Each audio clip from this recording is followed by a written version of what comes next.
এই যে বাংলাদেশে আমরা অনেক বড় বড় শব্দের দাওয়াত দিয়েছি এই পর্যন্ত, খেলাফা, শরিয়া, ইমারা, ইসলামী আইন শাসন, এটা ওইটা। তো সত্যি কথা বলতে এখন এই 10 বছর পরে এসে আমি বুঝতে পারতেছি যে এগুলো অনেক দূরের কথা, এগুলো অনেক দূরের পথ বাংলাদেশের জন্য। ইল্লা মাশাআল্লাহ, আল্লাহ চাইলে হইতে পারে বাংলাদেশের জন্য এটা অনেক দূর কি বাত মনে হচ্ছে।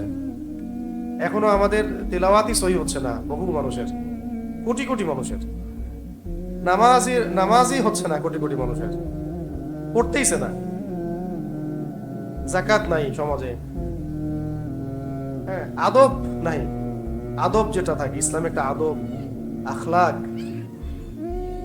আমি তো দেখলাম যে এই সমাজে ম্যাক্সিমাম মানুষ তালাকেরই মাসালা জানে না, ওই সময় আমি খিলাফা কায়েম করতে যাচ্ছি। কি মুসিবত! যে সমাজে মানুষ একটা সিম্পল একটা মাসালা জানে না, ওযু, গোসল, এই নামাজের আহকাম আরকান, এটা তো সিম্পল মাসালা।